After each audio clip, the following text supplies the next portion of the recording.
పొందుదురుగాక. నా విధులన్నీ మీరు పాటించినచో ఇతర జాతులు మీరెంత విజ్ఞానవంతులు, మీరెంత వివేకవంతులు అని గుర్తింతురు అనేటువంటి మాట మోషే ద్వారా ఈనాటి మొదటి పట్టణంలో యావే ప్రభు పలుకుతున్నాడు. ఈ ఆజ్ఞలు ఇచ్చినప్పుడు, ఈ ఆజ్ఞలు పాటించమన్నప్పుడు, అనగా 10 ఆజ్ఞలు, ప్రభు యొక్క ఆలోచన అదియే. ఇదిగో నా జాతి మహా విజ్ఞానముతోనూ అట్లాగే వివేకముతోనూ బతకాలి. అందుకని వారికి కావలసినటువంటి ఆజ్ఞలు వాగ్దాన భూమికి చేరక మునిపే వారికి అందజేయటం చేశాడు. కాబట్టి ఆ విధముగా అందజేసినటువంటి యావే ప్రభువు ఆ తర్వాత మోషే ద్వారా మరి ఒక్కసారి వారికి గుర్తు చేస్తూ ఉన్నాడు. వాగ్దాన భూమిలో ప్రవేశం చేస్తూ ఉన్నారు కాబట్టి దానికంటే ముందుగా గుర్తు పెట్టుకోండి. దేవుడు మీకు అందరికీ చేసిన మేలులను గుర్తు పెట్టుకొని జ్ఞాపకం చేసుకొని తర్వాత తరాలకి మీరు అందజేయాలి.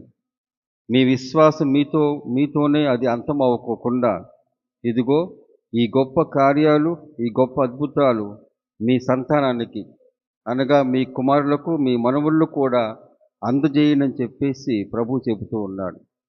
కాబట్టి ఏదైనా సరే విశ్వాసం మన సొంతది కాదు, మన సొత్తు కాదు, కేవలం మనతోనే అది అంతమైపోవాలి అనేటువంటి ఉద్దేశము కాదు. ఈ విశ్వాసం అందజేయాలి.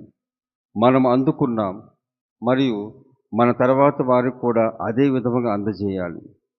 ఆ విధంగా అందజేయాలంటే కేవలం మాటలు మాత్రమే కాదు, దేవుని ఆజ్ఞలు, దేవుని యొక్క మాటలు మన జీవితంలో అన్వయింప చేసుకుని అనుసరించినప్పుడే మన తర్వాత వారు దాన్ని చూసి అనుసరిస్తారు.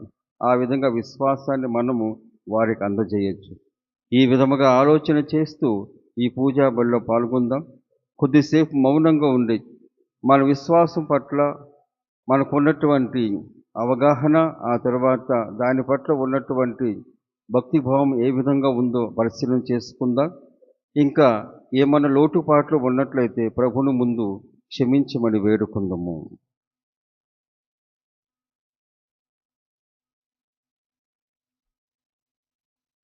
సర్వశక్తి గల సర్వేశ్వరుని చెంతను సహోదరి సహోదరులారా, మీ చెంతను నా పాపములను ఒప్పుకొనుచున్నాను.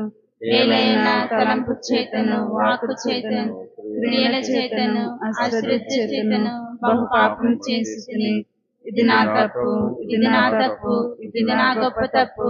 అందుచేత నిత్య కన్యక అయిన పరిశుద్ధ మరియమ్మను, సకల దూతలను, పునీతులను, సహోదరి సహోదరులారా, మిమ్మును నా కొరకు మన ప్రభువైన సర్వేశ్వరుని ప్రార్థింపవలెనని బ్రతిమాలుకొనుచున్నాము. సర్వశక్తి గల సర్వేశ్వరుడు మనకి దయచూపి మన పాపమును మన్నించి మన నిత్య జీవితమునకు చేర్చునగాక. ఆమేన్. ప్రభువా దయచూపుము, ప్రభువా దయచూపుము, క్రీస్తువా దయచూపుము, క్రీస్తువా దయచూపుము, ప్రభువా దయచూపుము. ప్రభువా దయచూపుము. ప్రార్థించుదము. ఓ ప్రభువా, ఈ తపకాలపు నియమ పాఠశాలలో శిక్షను పొందుచు నీ దివ్య వాక్కు ద్వారా పోషింపబడుచు ఆధ్యాత్మికంగా బలపడుచున్నాము. తద్వారా మేము పవిత్రమైన నిగ్రహమును పాటిస్తూ నీకు పూర్తిగా విధేయులై జీవింతుముగాక. మేము నిరంతరము ప్రార్థనలో నిమగ్నమగుచు సదా నీతో ఐక్యమై ఉందుముగాక. నీతోనూ పవిత్ర ఆత్మతోనూ కలిసి యుగ యుగములు జీవించు పాలించు మా ప్రభువైన క్రీస్తు ద్వారా ఈ మనవి చేయుచున్నాము. ఆమేన్.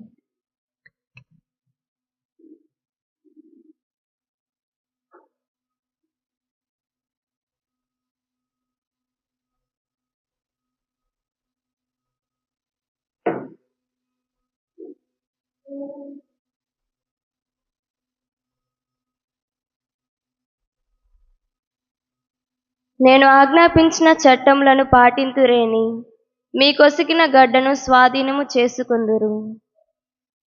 మొదటి పట్టణము ద్వితీయోపదేశ కాండము 4వ అధ్యాయము 1వ వచనము మరియు 5వ వచనం నుంచి 9వ వచనం వరకు. మోషే ఇశ్రాయేలీయులతో ఇట్లు పలికెను. ఇశ్రాయేలీయులారా, నేడు నేను ఆజ్ఞాపించిన చట్టములను విధులను పాటింపుడు. అట్లు చేయుదురేని మీరు బ్రతుకుదురు.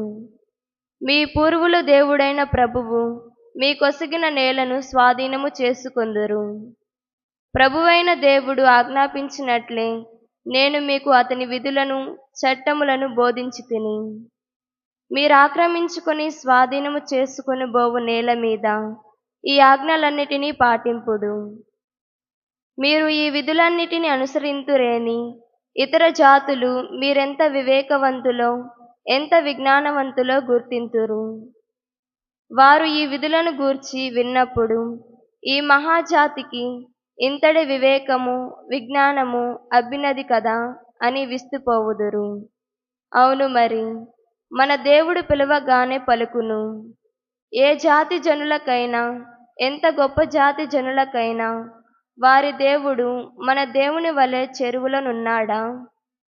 ఏ జాతికైనా ఎంత గొప్ప జాతికైనా నేను ఈనాడు మీకు వినిపించిన న్యాయబద్ధమైన విధుల వంటి ఆజ్ఞలు చట్టములు కలవా? కానీ జాగ్రత్త, ఆనాడు మీరు కన్నులారగాంచిన అంశములు మరవకుడు. జీవితాంతము వానిని జ్ఞప్తియందు ఉంచుకొనుడు. వానిని మీ కుమారులకు మనుములకు కూడా తెలియజేయుడు. ఇది ప్రభు వాక్కు.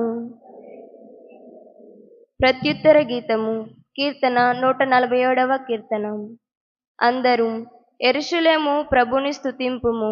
యెరూషలేము ప్రభుని స్తుతింపుము. యెరూషలేము ప్రభుని స్తుతింపుము. సియోను నీ దేవుని కొనియాడుము. ఆయన నీ కవటములను బలపరచును, నీ పౌరులను దీవించును. అందరూ యెరూషలేము ప్రభుని స్తుతింపుము. యెరూషలేము ప్రభుని స్తుతింపుము. ఆయన భూమికి ఆజ్ఞనిచ్చును. ఆయన వాక్యము వడివడిగా పరిగెత్తుకొని వచ్చును. ఆయన నేలపై మంచును దుప్పటి వలె పరుచును. నూగ మంచును బూడిద వలె వెదజల్లును. అందరూ యెరూషలేము ప్రభుని స్తుతింపుము. యెరూషలేము ప్రభుని స్తుతింపుము. ఆయన తన వాక్కును యాకోబునకు వినిపించును. తన కట్టడలను ధర్మ విధులను ఇశ్రాయేలులకు ప్రకటించును. అన్య జాతులకు ఆయన ఇట్టి కార్యమును చెయ్యలేదు. ఆయన ధర్మ విధుల వారికి తెలియవు. మీరు ప్రభుని స్తుతింపుడు. అందరూ యెరూషలేము ప్రభుని స్తుతింపుము. యెరూషలేము ప్రభుని స్తుతింపుము. సువిశేషమునకు ముందు వచనము. లోకమునకు వెలుగును నేనే. నన్ను అనుసరించువాడు అంధకారమున నడవక జీవపు వెలుగును పొందును.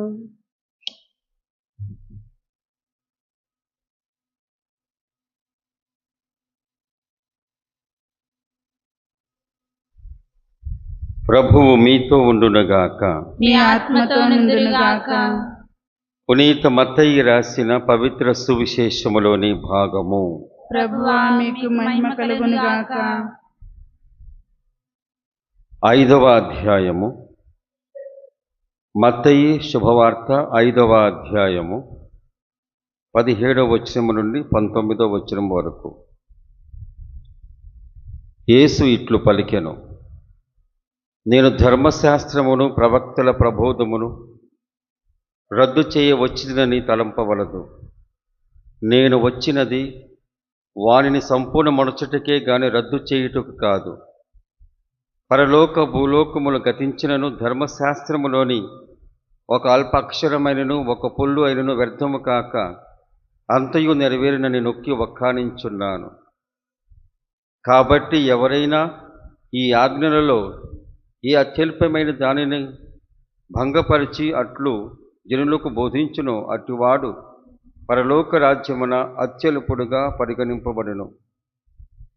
ఎవరి ధర్మశాస్త్రమును ఆచరించి అట్లు జనులకు బోధించును అట్టివాడు పరలోక రాజ్యమున అధికునిగా పరిగణింపబడును. ఇది ప్రభు సువిశేషము. క్రీస్తువా మీ స్తుతి కలుగునుగాక.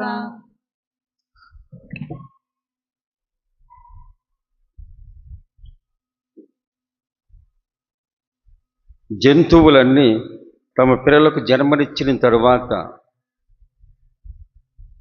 తమ పిల్లలు పెరుగుతూ ఉన్న సమయంలో వాటికి తర్ఫీదునిస్తూ ఉంటాయి. సింహాలు లేకపోతే వేటాడేటువంటి జంతువులైతే ఎలా వేటాడాలో, పక్షులైతే ఎలా ఎగరాలో, అట్లాగే ఇంకా సాధు జంతువులు కూడా వారికి ఉన్నటువంటి అలవాట్లు, వారు తీసుకోవాల్సిన జాగ్రత్తలు కూడా చెబుతూ ఉంటాయి. ఒకసారి ఒక జింక తన పిల్లలను ఆ విధముగా శిక్షణ ఇచ్చే సమయంలో ఈ విధంగా చెబుతూ ఉంటుంది. వాటి పిల్లల్లో ఒకటి ఆరు బయట అనగా ఈ అడవి కంటే అడవిలో వారికి కావలసినటువంటి భద్రత ఉంటూ ఉంటుంది. చెట్లు ఉంటాయి, ఆ తర్వాత ఇంకెక్కువగా చాటుగా ఉండటానికి గాను వారికి భద్రత ఉంటుంది. అయితే అడవి దాటిన తర్వాత మామూలు భూమి ఉంటుంది, విశాలమైన భూమి. ఆ విశాలమైన భూమి అందంగా కనపడుతూ ఉంది ఒక జింక పిల్లకి. కాబట్టి ఆ అందమైనటువంటి విశాలంగా ఉన్నటువంటి ఆ భూమిలోకి వెళ్ళకండి అని చెప్పేసి ఒక రూల్ పెడుతూ ఉంటుంది, ఒక నిబంధన. ఆ విధంగా పెట్టినప్పుడు ఆ వయసులో ఉన్నటువంటి జింక పిల్లకి అర్థమవదు ఎందుకని ఆ విధంగా పెడుతుంది, ఎందుకని దాంట్లో ఎటువంటి ఒక పద్ధతి లేదు, లేకపోతే వెళితే బాగుంటుంది కదా, ఎందుకని మా అమ్మ ఈ విధముగా నన్ను ఈ విధంగా నియంత్రిస్తుందని చెప్పేసి ఆ విధంగా అనుకుంటూ ఉంది. అప్పుడు చెబుతుంది, ఇదిగో అడవిలో ఉన్నప్పుడు నీకు భద్రత ఉంటుంది కాబట్టి చాటు ఉంటుంది, అట్లాగే ఇంకా ఎవరైనా సరే వేటగాళ్ళు వచ్చినప్పుడు తప్పించుకోవటానికి అట్లాగే చాటుగా వెళ్ళిపోవటానికి ఉంది అవకాశం. ఆ విశాలమైన ఆ పొలము కానీ ఆ ప్రదేశం కానీ వెళ్ళినప్పుడు వేటగాళ్ళు తిరిగేటువంటి ప్రదేశము కాబట్టి అక్కడ తిరుగుతూ ఉన్నప్పుడు నీవు ఆ వేటగాడి యొక్క ఆ వేటకు గురి అవుతావు అని చెప్పేసి అంటూ ఉంది. పెరిగే కొద్దీ ఆ జింక పిల్లకి అర్థం అవుతూ ఉంటుంది. పెరిగేటువంటి పిల్లలు కూడా మనము వాళ్ళకి నిబంధనలు, విధులు ఇవన్నీ చెప్పినప్పుడు వారికి అర్థం అవ్వదు. ఆ సమయంలో వారికి అర్థం అవ్వదు. ఎందుకని మన తల్లిదండ్రులు ఈ విధంగా చెబుతున్నారు, ఎందుకని మా పెద్దలు ఈ విధంగా చెప్తున్నారని చెప్పేసి అర్థం అవ్వదు. ఆ తర్వాత పెరిగిన తర్వాత వారే పెద్దవారైనప్పుడు అదే నిబంధనలు, అదే విధులు తమ పిల్లలకు కానీ తమ తర్వాత వారికి కానీ చెబుతూ ఉంటారు. అనగా పాటించవలసినటువంటి వయసులో పాటించడానికి గాను ఇదిగో మన యొక్క ఆలోచన విధానం ఆ విధముగా అడ్డు వస్తూ ఉంటుంది.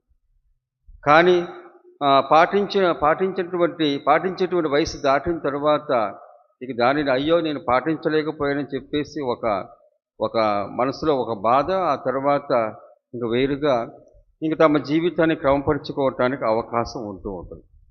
కాబట్టి ఈ విధంగా పెట్టినప్పుడు ఈ విధంగా మనము దీని యొక్క ఉదాహరణ అట్లాగే మన జీవితంలో జరిగినటువంటి ఈ రూల్స్, రెగ్యులేషన్స్ అనేటువంటివి మన పెద్దలు చెప్పినప్పుడు మనం కూడా దాన్ని ఏ విధముగా పాటించకుండా ఉందామో చూస్తూ ఉంటాం. అంతెందుకు దేవుడు 10 ఆజ్ఞలు ఇచ్చారు, ఆ దేవుని 10 ఆజ్ఞలు ఏ విధముగా పాటించకుండా ఉందామా చూస్తూ ఉంటాం. ఎందుకంటే ఎందుకు నియంత్రించాలి దేవుడు అని చెప్పి. ఒకవేళ 10 ఆజ్ఞలు 2-3 తీసుకున్నాం అనుకోండి, ఇదిగో తల్లిదండ్రులను గౌరవింపుము అనేటువంటిది. ఈ లోకంలో ఉన్న ప్రతి ఒక్కరు తల్లిదండ్రులను గౌరవించినట్లయితే ఎట్లా ఉంటుంది సమాజం? అట్లాగే ఇదిగో అబద్ధం ఆడకండి, దొంగతనం చేయకండి. ఈ ఆజ్ఞలు కనుక అందరూ ప్రతి ఒక్కరూ దీన్ని అర్థం చేసుకొని ఎవరు ఈ విధంగా అబద్ధం చెప్పుకోకుండా, ఎవరు ఈ విధముగా దొంగతనం చేయకుండా ఉన్నట్లయితే ఎట్లా ఉంటుంది సమాజము? ఒకసారి ఊహించుకున్నప్పుడు బాగుంటుంది అనేటువంటిది.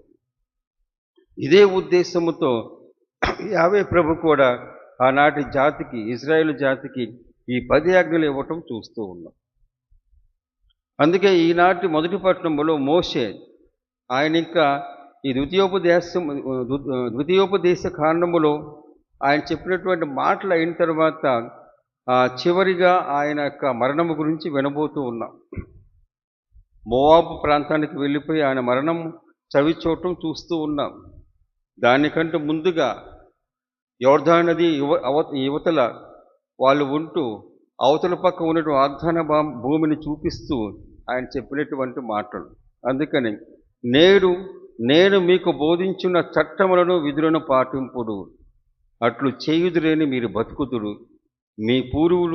మీ పూర్వుల దేవుడైన ప్రభువు మీ కొసగిన నేలను స్వాధీనము చేసుకొందురు అని చెప్పేశారు. వాగ్దాన భూమికి అడుగు పెట్టలా. యోర్దాను నది దాటినట్లయితే వాగ్దాన భూమియే. దాంట్లోకి మోసే అడుగు పెట్టలేడు, దేవుని యొక్క ఆజ్ఞ. కాబట్టి ఆయన వారిని పంపించడానికి ముందుగా చెప్పేటువంటి ఆయన చివరి మాటలు. కాబట్టి ఆ విధముగా ఆయన బోధిస్తూ ఉన్నాడు. ఇదిగో చట్టములను విధులను పాటింపుడు. పూజ ప్రారంభంలో చెప్పినట్లుగా ప్రభు అయిన దేవుడు ఆజ్ఞాపించినట్లే మీరు విధులను చట్టములు ఈ విధముగా తెలుసుకున్నప్పుడు, వీటిని అనుసరించినప్పుడు ఎట్లా ఉంటుంది? ఇతర జాతులు మీరెంత వివేకవంతులో విజ్ఞానవంతులో గుర్తింతురు అని చెప్పేసి అన్నారు. అట్లాగే ఇదిగో ఇంతటి వివేకము ఇంతటి విజ్ఞానము వీరికి ఎలా అబ్బినది అని చెప్పేసి అంటూ ఉంటాను. వీరికి ఎలా అబ్బినది, ఎందుకని ఈ విధముగా వాళ్ళు ఉంటున్నారు అని చెప్పేసి ఆ ఆజ్ఞల గురించి చెబుతూ ఆ మోషే దేవుని యొక్క ఉద్దేశాన్ని తెలుపుతూ ఉన్నాడు. మీరు పాటించినప్పుడు మీ వివేకం పెరుగుద్ది, మీ జ్ఞానం పెరుగుద్ది, ఇది గుర్తిస్తారు. ఇది కేవలం మిమ్మల్ని నియంత్రించడానికి కాదు, మిమ్మల్ని కాచి కాపాడటానికి. ఏ రూల్ అయినా ఏ విధులైనా లేకపోతే ఏ చట్టమైనా మనల్ని కాచి కాపాడటానికి. మనం చిన్నప్పటి నుంచి ఏం చేస్తూ ఉంటాం? ఏ చట్టం ఉన్నా, ఏ విధులు ఉన్నా, లేకపోతే ఏ నియంత్రణ ఉన్నా దానిని దాటటానికే చూస్తూ ఉంటాం. ఈ విధంగా దాటతాన్ని చూసిన తర్వాత సరిచేసుకునేటువంటి సమయము ఉన్నప్పటికీ దానికి మన జీవితాన్ని కొంచెం దాన్ని నాశనం చేసుకోవటానికి ఆస్కారం ఉంటూ ఉంటుంది. అందుకనే మోషే కూడా ఈ విధంగా అంటూ ఉన్నాడు, మన దేవుడు పిలవగానే పలుకును. ఏ జాతిలోనైనా ఉందా ఇట్లాగా? మన దేవుడు మన పిలువగానే మన పక్కన ఉంటాడు. మన దేవుని వల్ల ఎవరైనా చెరువులో ఉన్నారా? మన చెరువులో ఉన్నారా? లేకపోతే ఎవరైనా సరే పిలిచినప్పుడు వాళ్ళ దేవుడు వస్తారా? ఈ విధంగా మోషే తన యొక్క ప్రజలకు కావలసిన ఉపదేశం చేస్తూ ఉన్నాడు. ఉపదేశము చేస్తూ ఇదిగో మీ జీవితములో ఈ వలస జీవితములో లేకపోతే ఆ నిర్గమాకాండములో ఉన్నటువంటి ప్రతి అద్భుతము కానీ అట్లాగే దేవుడు వారిని ఏ విధముగా కాచి కాపాడారో అవన్నీ క్రియలు మీరు గుర్తు పెట్టుకోండి, జ్ఞప్తి యందు ఉంచుకునము. మన విశ్వాస జీవితములో జ్ఞాపకము గొప్పది. ఈ జ్ఞాపకం అనేటువంటిది ఎప్పుడు మనం చేస్తూ ఉంటాం? కృతజ్ఞతా భావం ఉన్నప్పుడు. అమ్మో, దేవుడు నన్ను ఈ విధంగా కాపాడాడు, కృతజ్ఞతా భావం, అది జ్ఞాపకం ఉంచుకుంటూ ఉంటాం. ఆ జ్ఞాపకం ఏమవుతుంది? దేవుని యొక్క విశ్వాసం, మనకున్నటువంటి విశ్వాసం ఇతరులకు పంచే విధముగా మనము ఆ జ్ఞాపకాన్ని ఇతరులకు పంచుతూ ఉంటాం. అందుకని అదే విశ్వాసం మనం పంచగలుగుతూ ఉన్నాము, లేకపోతే అదే విశ్వాసాన్ని నేను పంచుకోగలుగుతూ ఉన్నాం మన పెద్దల నుంచి. మన పెద్దలు పెద్దగా ఎక్కువగా బోధించలా, కానీ వారు తమ యొక్క జీవితము ద్వారా బోధించారు. గుడికి వెళ్ళేవాళ్ళు, దేవాలయానికి వెళ్ళేవారు, అట్లాగే మనల్ని కూడా తీసుకువెళ్ళేవారు. అట్లాగే సఖ్యత ఉండేది, భార్యాభర్తల మధ్య సఖ్యత, ఒకరినొకరు అర్థం చేసుకునేవాళ్ళు. ఆ తర్వాత ఏదైనా గొడవలు ఉన్నా వారి మధ్య ఉంచుకునేవాళ్ళు, పెద్దగా చేసేవారు కాదు. అట్లాగే ఇతరుల పట్ల ఉన్నటువంటి గౌరవభావం ఉండేది. ద్వేషము అట్లాగే ఇంకా కపటత్వం అనేటువంటిది మరి వారిలో ఉండేదేమో, కానీ మొత్తానికి చూపించే వాళ్ళు కాదు. కానీ ఇప్పుడు మనము చూపిస్తూ ఉంటాం, మన పిల్లలకు అర్థమయ్యే విధంగా చూపిస్తూ ఉంటాం. అటువంటప్పుడు వాళ్ళ కొలమానం ఎక్కడ ఉంటుంది? ఎక్కడ నేర్చుకుంటూ ఉంటారు? కాబట్టి నేను బోధించినంత మాత్రాన ఎవరు నేర్చుకోరు. నేను ఎవరి బోధనలో వినేసి నేను నేర్చుకోలేదు. నేను ఎవరో చేస్తూ ఉన్నప్పుడు, వారి విశ్వాస జీవితం జీవిస్తూ ఉన్నప్పుడు ఆ సమయంలో నేను నేర్చుకోవటమే. మీరు కూడా అంతే. ఎవరైనా సరే మీ జీవితంలో కూడా ఎవరో ఒక్కరో ఇద్దరో ముగ్గురో ఉంటూ ఉంటారు. వారి యొక్క ఉపదేశం మాత్రమే కాకుండా వారి యొక్క క్రియలు, వారు చూపించేటువంటి ప్రేమ, వారిలో ఉన్నటువంటి నిజాయితీ, నీతి, న్యాయము, ధర్మము ఏదో ఒకటి మీకు మనసుకు తాకుతూ ఉంటుంది. దాన్ని బట్టి మీ జీవితాన్ని క్రమపరుచుకుంటూ ఉంటారు. ఎవరైనా, నేనైనా సరే, మీరైనా సరే. అటువంటప్పుడు ఆ విధంగా మనము క్రమపరుచుకున్నప్పుడు ఇంకా మనము కూడా మన జీవితం పట్ల ఒక అవగాహన ఉండి దానినే క్రమపరుచుకునేటువంటి దానిని మనము మన యొక్క ప్రవర్తన ద్వారా, క్రియల ద్వారా మనము మన తర్వాత వారికి అర్థమయ్యే విధంగా చేసుకోవాలి. లేకపోతే ఏమవుతుంది, విశ్వాసానికి అంతం వస్తూ ఉంటుంది. ఎందుకని మన పిల్లలు మనవనే ఉండలేకపోతున్నామంటే, ఇదిగో మన అమ్మ నాన్న వలె, తాత మామల వలె ఉండలేకపోతున్నాం. కాబట్టి పిల్లల్ని మనము వారిని నిందించేదానికంటే మనల్ని మనం పరిశీలన చేసుకుంటే బాగుంటుంది. ఇదే మాటను ఆయన మోషే ఈ విధముగా చెబుతూ ఉన్నాడు. మీరు జ్ఞప్తి యందు ఉంచుకొనుడు. మీరు ఈ 40 సంవత్సరాల పాటు మీరు చేసినటువంటి ప్రయాణములో దేవుడు మీ చేరువలోనే ఉన్నాడు. ఇదిగో అగ్నిగుండం వలె ఉన్నాడు, మేఘం వలె ఉన్నారు. ఎప్పుడు పలికినా లేకపోతే ఎప్పుడు పిలిచినా వస్తూ ఉన్నారు. ఆహారం కావాలంటే ఇస్తూ ఉన్నాడు. అట్లాగే తాగడానికి నీరు కావాలంటే ఇస్తూ ఉన్నాడు. అట్లాగే కావాల్సిన పక్షులను ఇస్తూ ఉన్నాడు. అట్లాగే శత్రువులను ఓడిస్తూ ఉన్నాడు. మరి ఈ విధంగా ఉన్నప్పుడు నీ చెరువులోనే ఉన్నాడు కదా, దీనిని మీరు గమనించుకొని జీవితంలో భాగంగా చేసుకొని జ్ఞాపకము చేసుకోవాలి. జ్ఞప్తి యందు ఉంచుకోవాలి. అదే జ్ఞాపకాన్ని ఇతరులకు పంచగలగాలి. కేవలం పంచడం మాత్రమే కాదు, దాని మూలంగా ఒక అద్భుతం మూలముగా మనలో ఒక ఆలోచన విధానం, అట్లాగే జీవితంలో ఒక మార్పు వస్తూ ఉంటుంది. ఆ జీవన మార్పును మన బిడ్డలకు, లేకపోతే మన మీద ఆధారపడే వాళ్ళకి అర్థమయ్యే రీతిగా మనము జీవించగలగాలి. చెప్పటం మాత్రమే కాదు, జీవించగలగాలి. అది మోషే చేయగలిగాడు. అట్లాగే ఇంకా ఇతర అనగా దేవుని యొక్క పవిత్ర గ్రంథములో ఉన్నటువంటి విశ్వాసులు, అబ్రహాము కానీ ఆ తర్వాత వారు కానీ వారు చేయగలిగారు. ఆ విధంగా చేసి ఏమవుతూ ఉంది, వారు చేసినటువంటి అవలంబించిన జీవితాన్ని అనుసరిస్తూ మనం కూడా మన జీవితాన్ని, మన విశ్వాస జీవితాన్ని క్రమపరుచుకుంటూ ఉంటాం. అట్లాగే పునీతులు ఉంటారు, అట్లాగే మీ తల్లిదండ్రులు కూడా ఉంటూ ఉంటారు. అట్లాగే మనము ఆ విధంగా అందిపుచ్చుకున్నాం కాబట్టి అందిపుచ్చుకున్నటువంటి ఆ గొప్ప విశ్వాసాన్ని ఇతరులకు అందే విధముగా మనం ఏ విధంగా ఉండవచ్చో ఒకసారి బాధ్యతాయుతముగా విశ్వాసం పట్ల ఒక అవగాహన ఉన్నప్పుడు తప్పనిసరిగా మనం చేయగలం. కాబట్టి ఇది మన బాధ్యత. ఎందుకంటే మనము జీవించాలి, మన తర్వాత తరము కూడా జీవించాలి. ఏ విధంగా జీవిస్తారు? దేవుని ఆజ్ఞలు పాటించడం ద్వారా, దేవుని ఆజ్ఞలు పాటిస్తూ దానిని సమాజంలో ఒక వివేకవంతమైన, జ్ఞానవంతమైనటువంటి ఒక జీవితము సమాజానికి కల్పించినప్పుడే అది ఒక విశ్వాస జీవితానికి సాక్ష్యం అవుతుంది. ఈ విధంగా ఆలోచన చేద్దాం ప్రియ సహోదరి సహోదరులారా. కాబట్టి అదే విజ్ఞానవంతుడు, వివేకవంతుడు, జ్ఞానవంతుడు క్రీస్తు భగవంతుడు అపద్రాక్ష రస రూపంలో వస్తూ ఉన్నాడు. విశ్వాసముతో ఆయన స్వీకరిద్దాం. ఆయన మన చెరువులోనే ఉంటాడు. చెరువులో మాత్రమే కాదు, మన హృదయములోకి వస్తూ ఉన్నాడు, మన శరీరంలో భాగం అయిపోతూ ఉన్నారు. అటువంటప్పుడు మనం ఏ విధంగా స్పందించాలో మనం ఆయన సహాయముతో స్పందిద్దాం. ఇతరులకు మన విశ్వాసాన్ని పంచుకుందాం.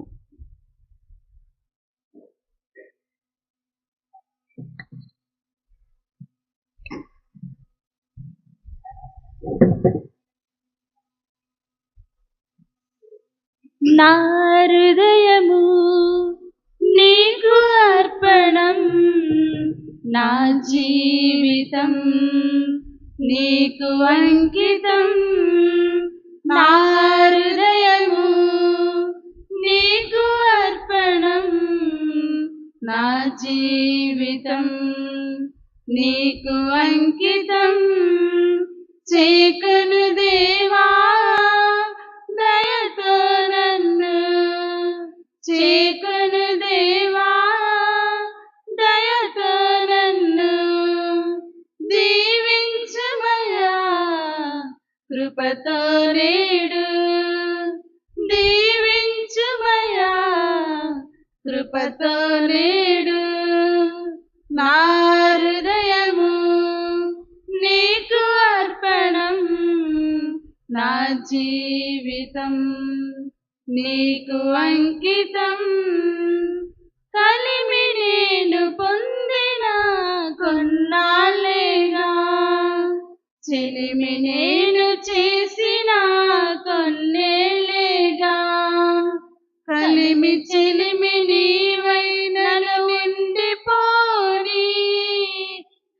కలిమి చెలిమి నీవై నన్ను నిండిపోని, నన్ను నీదు అర్పణగా కరిగిపోని. ప్రియ సహోదరి సహోదరులారా, నేనును మీరును అర్పిస్తున్న ఈ బలి మన పితైన సర్వేశ్వరునికి ప్రీతికరమగునట్లుగా ప్రార్థించుదము. ప్రభు తన నామస్తుతి మహిమ కొరకును, మన ప్రయోజనము కొరకును, తన పవిత్ర శ్రీ సభ ప్రయోజనము కొరకును మీ కర్మల ద్వారా ఈ బలిని స్వీకరింతురుగాక. ప్రార్థించుదము. ఓ ప్రభువా, నీ బిడ్డలమైన మేము నీకు సమర్పించి ఈ బలి అర్పణములను మా విన్నపములతో పాటు అంగీకరింపుము. ఈ పరమ రహస్యమును నెరవేర్చున్న మమ్ము సకల విధములైన కీడుల నుండి కాచి కాపాడము. మా ప్రభువైన క్రీస్తు ద్వారా ఈ మనవి చేయుచున్నాము. ఆమేన్. ప్రభువు మీతో ఉండునుగాక. మీ ఆత్మతో నుందురుగాక. మీ మనస్సులను ఉన్నతమునకు త్రిప్పుము. ప్రభు వైపు త్రిప్పి ఉన్నాము. మన దేవుడైన ప్రభువునకు కృతజ్ఞత తెలుపుదము. కృతజ్ఞత తెలుపుట యుక్తము, న్యాయము. ప్రభువైన దేవ, పావన పిత, సర్వశక్తిగల నిత్య సర్వేశ్వర, మేము ఎల్లప్పుడూ ఎచ్చోటను నీకు కృతజ్ఞతా వందనములు చెల్లించుట యుక్తము, న్యాయము, ధర్మము, రక్షణదాయకము. ఏలైనా మేము నిగ్రహముగా జీవిస్తూ నీకు కృతజ్ఞత తెలుపవలనని నీవు చిత్తగించితివి. ఈ విధముగా పాపపూరితమైన మాలోని అహంభావమును విడనాడి నీవు మమ్మ కనికరముతో ఆదరించినట్లే మేము కూడా నిన్ను పోలి అవసరములో ఉన్న పేదలను, బాధితులను జాలితో ఆదరింపగలుగుదుము. కావున అగణిత దూతలతో ఏకమై మేము స్తుతిగీతములతో నిన్ను ఘనపరచుట ఎట్లనగా, దళాధిపతి అయిన సర్వేశ్వరుడు పవిత్రుడు, పవిత్రుడు, పవిత్రుడు, పరలోకమును భూలోకమును మీ మహిమతో నిండి ఉన్నవి. మహోన్నతం నా హోసానా. ప్రభు నామమున వేంచి వాడు ధన్యుడు. మహోన్నతం నా హోసానా. ఓ ప్రభువా, నీవు నిఖముగా పవిత్రుడవు, సర్వ పవిత్రతకు ఊటయు నీవే. కనుక నీ పవిత్ర ఆత్మ ద్వారా ఈ కానుకను పరిశుద్ధపరచ బ్రతిమాలుచున్నాము. ఈ విధము నీవు మా కొరకు మా ప్రభువైన యేసుక్రీస్తు శరీర రక్తములు అగునుగాక. అతడు శిలువ శ్రమలకు తనను తాను ఇష్టపూర్తిగా అప్పగించుకొనినప్పుడు అప్పమునందుకొని కృతజ్ఞతా వందనములు చెప్పి స్తుతించి త్రుంచి శిష్యులకిచ్చుచు ఇట్లు అనెను, మీరందరూ దీనిని తీసుకొని భుజింపుము. ఏలైనా ఇది మీ కొరకు అప్పగింపబడనున్న నా శరీరము.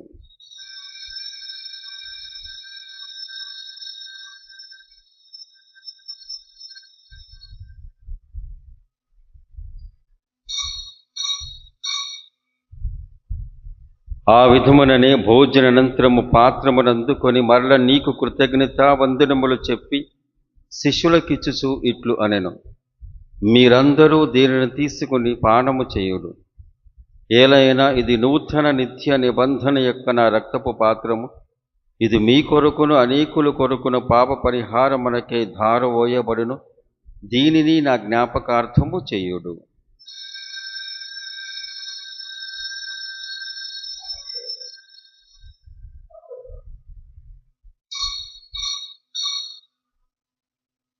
ఇది విశ్వాస రహస్యము.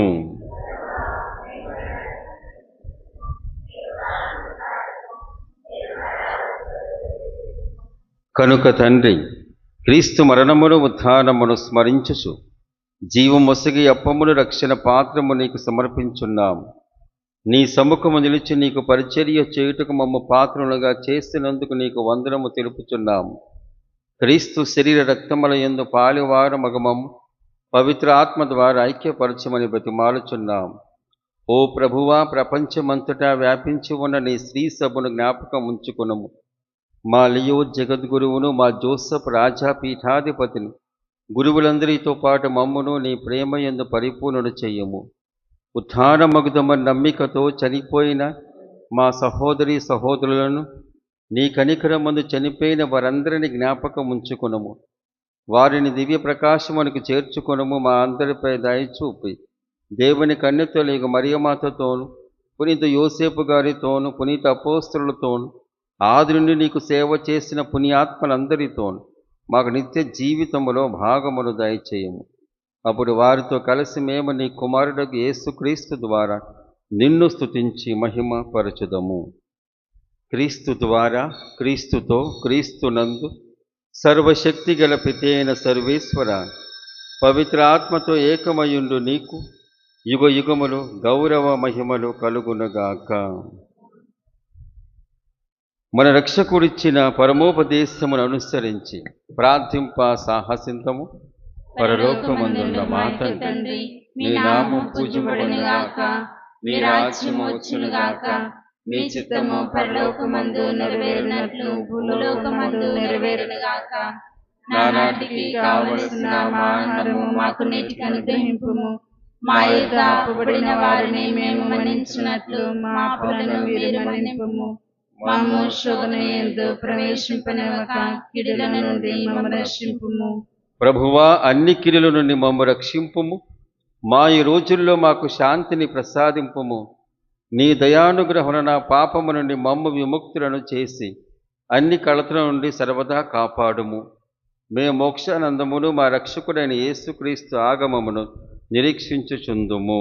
ఏలైనా నిరంతరము మీదే రాజ్యము, మీదే అధికారము, మీదే మహిమ. శాంతిని మీకు అనుగ్రహించున్నాను, నా శాంతిని మీకు ఇచ్చున్నాను అని నీ అపోస్తలులతో వచించిన ప్రభువైన యేసువా, మా పాపము లెక్కింపక నీ శ్రీసభ విశ్వాసమును వీక్షింపుము. నీ చిత్త ప్రకారము నీ సభకు శాంతిని ఐక్యము అనుగ్రహింపుము. యుగ యుగములు జీవించు పరిపాలించు ప్రభువా, ఆమేన్. ప్రభుని శాంతి ఎల్లప్పుడూ మీ అందరితో ఉండునుగాక. మీ ఆత్మతో నుందురుగాక. ఒకరికొకరు సమాధానము తెలుపుకొందుము.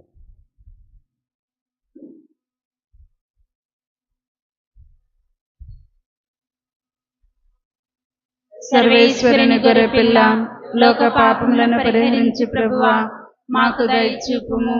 సర్వేశ్వరుని గొర్రెపిల్ల, లోక పాపములను పరిహరించు ప్రభువా, మాకు దయచూపుము. సర్వేశ్వరుని గొర్రెపిల్ల, లోక పాపములను పరిహరించు ప్రభువా, మాకు శాంతిని దయచేయుము. ఇదిగో సర్వేశ్వరుని గొర్రెపిల్ల, ఇదిగో లోక పాపములను పరిహరించు ప్రభువు. ఈ గొర్రెపిల్ల విందుకు పిలువబడిన వారు ధన్యులు. నీవు నా ఇంట ప్రవేశించుటకు నేను పాత్రుడను కాను, కానీ నీవు ఒక్క మాట పలికిన నా ఆత్మ స్వస్థత పొందును.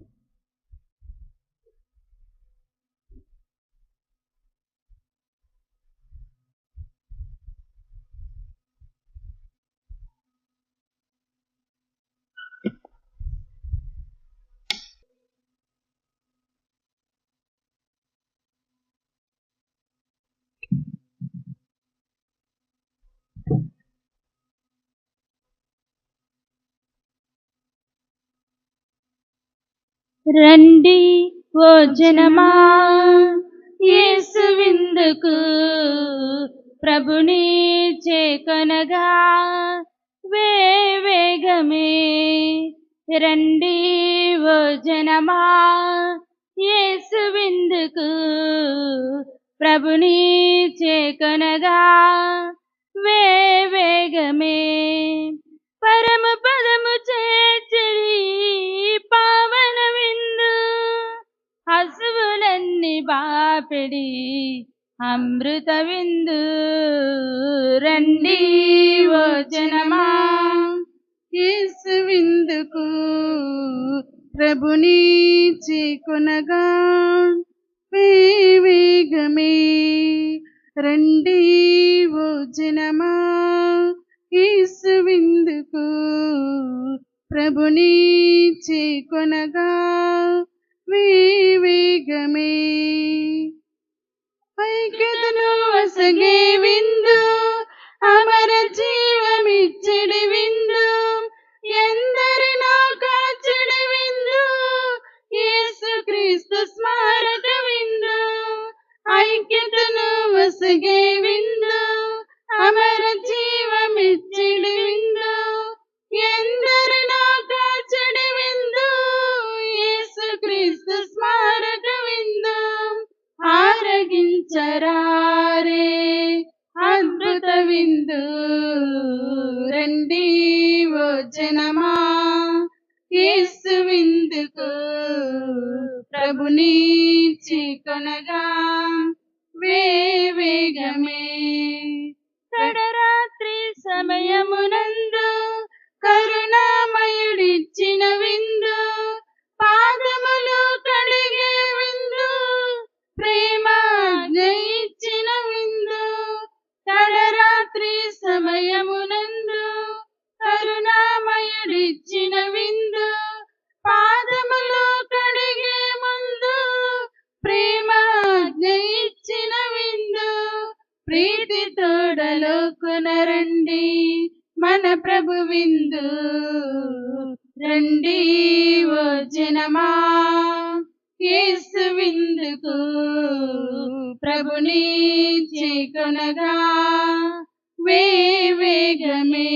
క్రీస్తుని ఆత్మమా నన్ను పరిశుద్ధపరచండి, క్రీస్తుని శరీరమా నన్ను రక్షించండి, క్రీస్తుని రక్తమా నాకు తృప్తి కలిగినట్లు చేయ కరుణించండి, క్రీస్తుని ప్రక్కలో నుండి కారిపడిన నీళ్ళ నన్ను కడగండి, క్రీస్తు అనుభవించిన కష్టమా నాకు ధైర్యం కలిగినట్లు చేయండి. ఓ మంచి యేసువా, నా ప్రార్థన ఆలకించండి, మీ గాయముల లోపల నన్ను దాచుకొనండి, నేను మిమ్ము ఎడబాయినట్లు చేయకండి, దుష్ట శత్రువుల చేతిలో దొరకకుండా నన్ను కాపాడండి. నా మరణ సమయమునందు మీరు నన్ను పిలుచుకొనండి, నన్ను మీ సన్నిధికి రాజ్ చేయండి. అప్పుడు మీ పునీతులతో కూడా ముగింపు లేని కాలము నేను మిమ్ము స్తుతింతును గాక.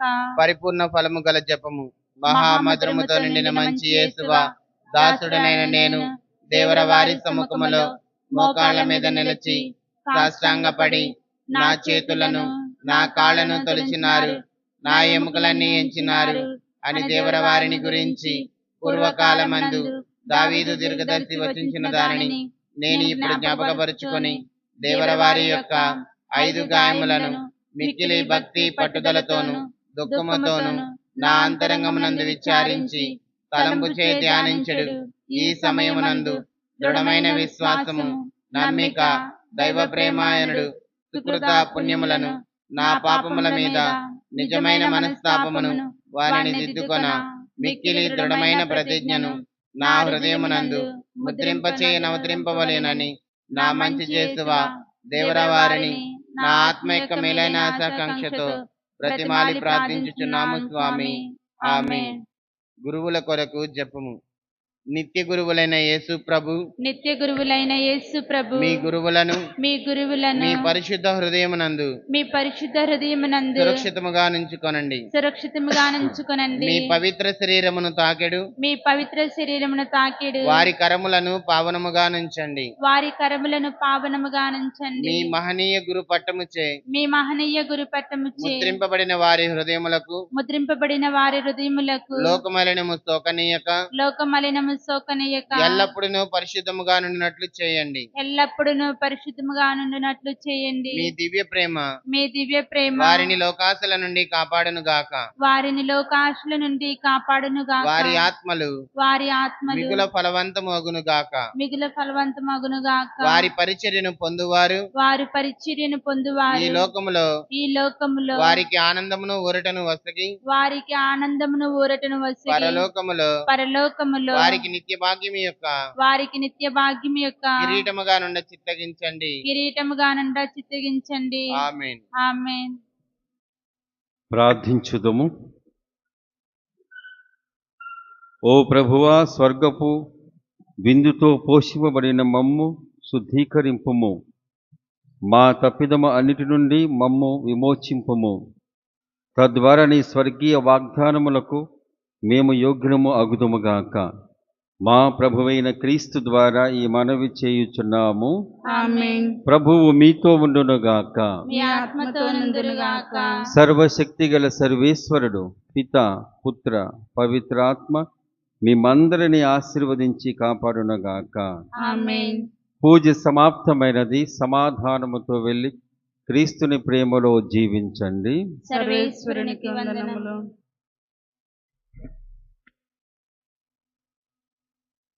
అమూల్యమైనది, అనంతమైనది, అవధులేనిది యేసుని ప్రేమ. నా యేసుని ప్రేమ అమూల్యమైనది, అనంతమైనది, అవధులేనిది.